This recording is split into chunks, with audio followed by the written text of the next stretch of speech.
In this video, I'm going to be looking at a game from World at War magazine number 11, I think.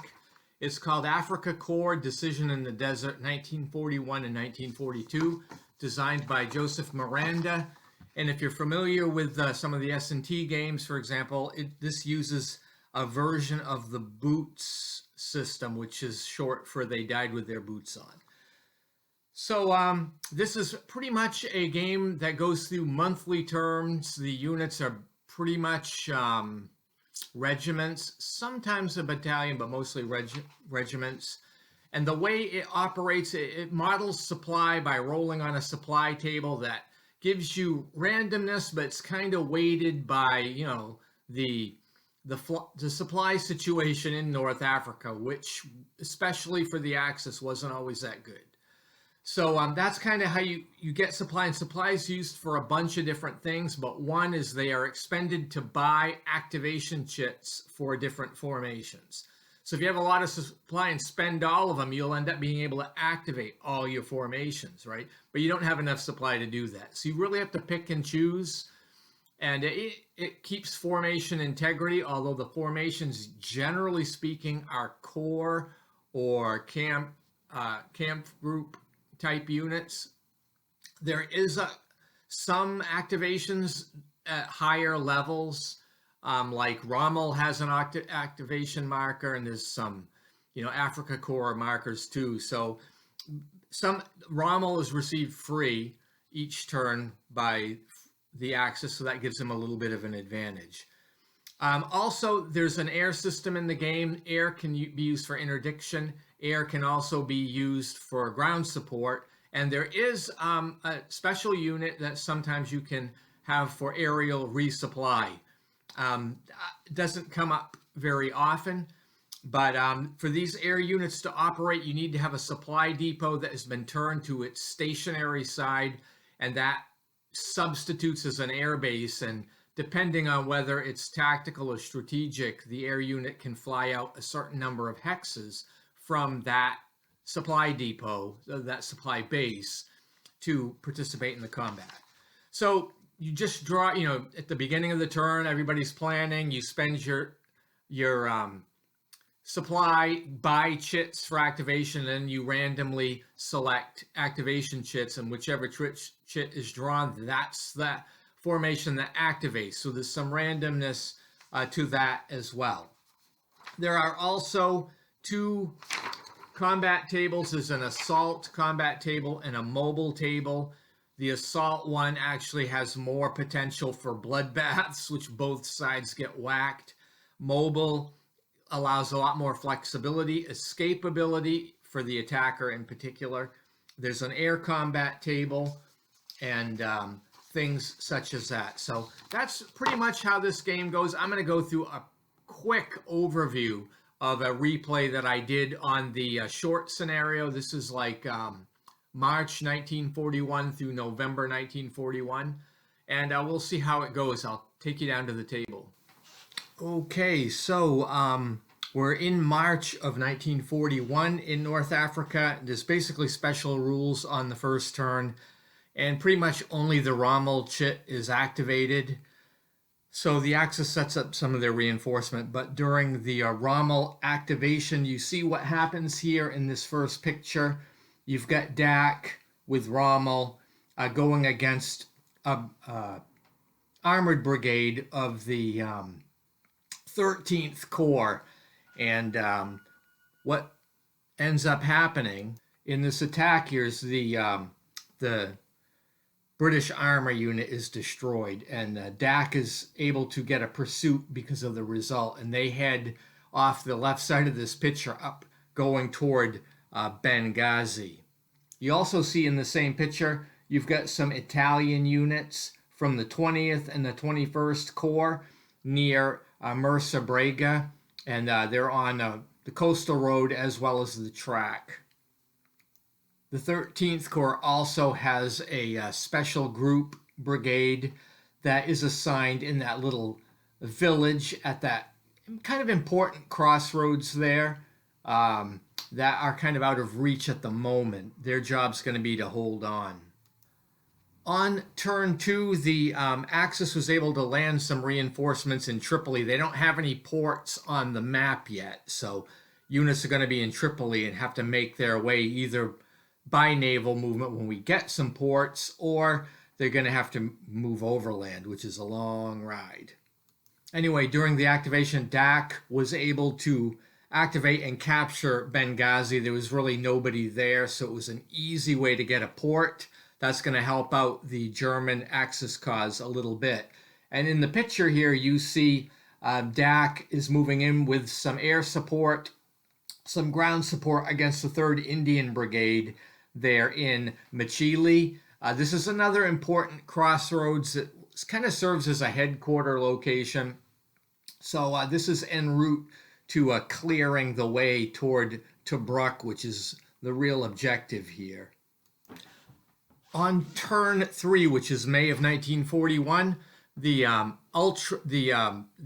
Commonwealth drew a bulletin and they got Ultra, so they were able to examine the Axis reinforcement track to figure out what's going to be coming in. So they know the Italians are going to have some air support coming in on turn 5, the German 104th Regiment on turn 6, and another regiment on turn 7. So that's helpful at knowing what's coming.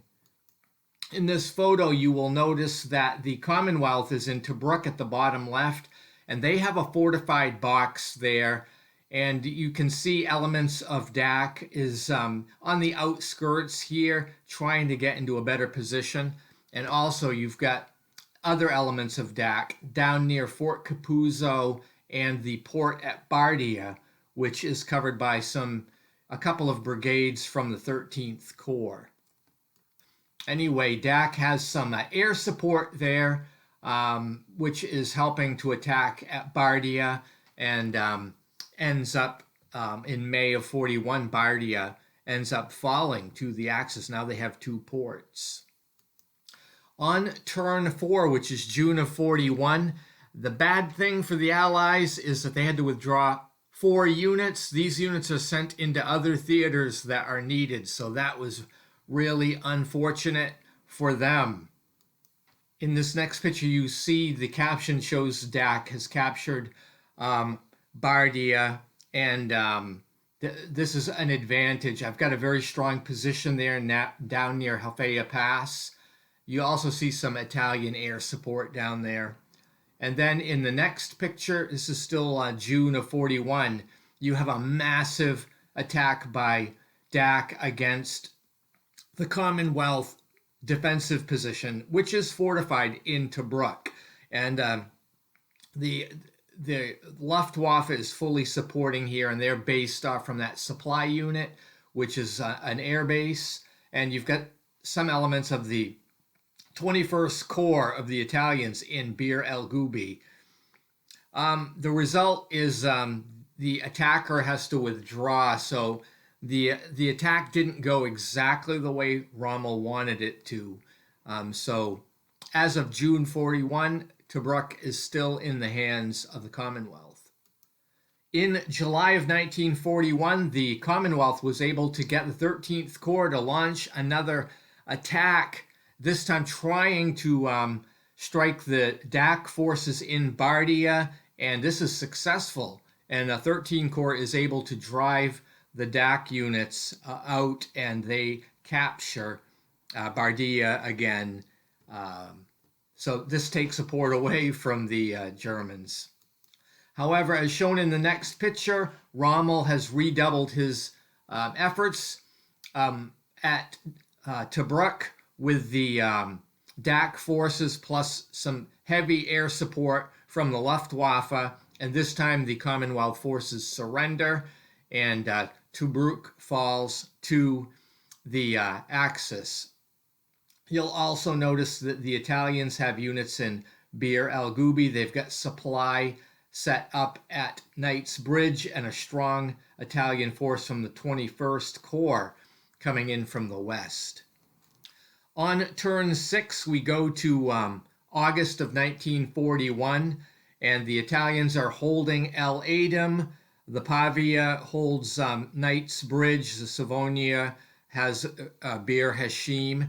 but the British 13 Corps comes in and attacks the Trento, just south of Tobruk, and the Commonwealth has some air support in this attack, so it's easier going against the Italians, as I suppose it should be. But you'll notice that the Italians have units there interdicting the 13th Corps, along the coast there, which, inhibits their movement ability, basically, in this game. But you see the air interdiction in the picture, and you see the Allied attack this Italian position that's holding the flank here near Bir Hashim. On turn 7, it's September of 1941, and the Commonwealth is now launching an offensive. You will see that the 13th Corps is in play, but also the 30 Corps is here now. And there is an attack, against the strong Axis position. You can see Bir El Gubi has German units in it with a fortified box now, and Tobruk also has Axis units with a fortified box. And you've got Italians at Knight's Bridge, and you have Italians at Bir Hashim.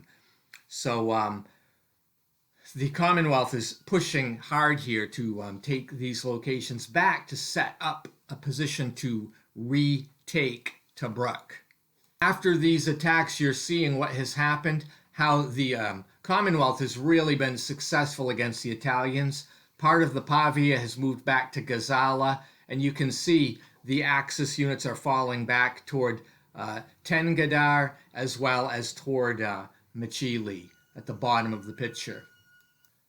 So we go to turn 8. I believe it's October of 41. This first picture is showing, you can see at the top of the picture in the center, you've got the 13 Corps is really pressing their attack against Tobruk. They actually got a defender with draws, but because there's a fortified box there, they just remained under siege. So it was, a partial success, I guess. So the initial attacks here of the Commonwealth are pretty ineffective, but what you're seeing in this next picture, this picture is the 21st Corps, basically, of the Italians have launched a counterattack against the 13th Corps and the 30 Corps. This is mostly what's going on. So both sides suffer some losses here.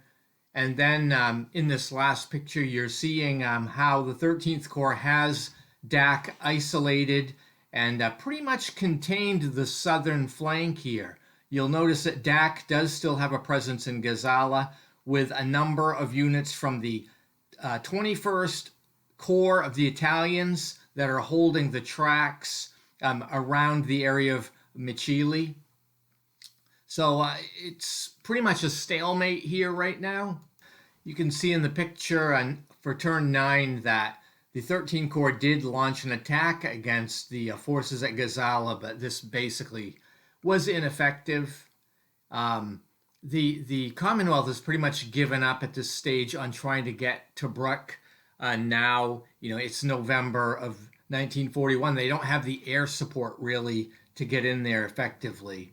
So you see them in the picture pulled away, and then later Dak gets involved and they pass through the area from Gazala and they pound the 13th Corps and manage to actually reopen supply to the forces that have been kind of isolated in Tobruk. So that's kind of how things end up. They are letting the Italian 21st Corps kind of cover the rear and flank, so I'm not sure how that's going to work out, but this is the last turn of this scenario. When I counted up the victory points at the end of the game, the Allies have 14 and the Axis only have 9. So the Allies are basically +5 here, which is just enough for a tactical victory. If I was playing the full campaign, this would continue on for another year. So I think both sides are still very competitive at this stage. So anyway, thank you for watching this video. Stay tuned for other game coverage on this channel. If you have any comments, leave them below, and I hope you have a great day.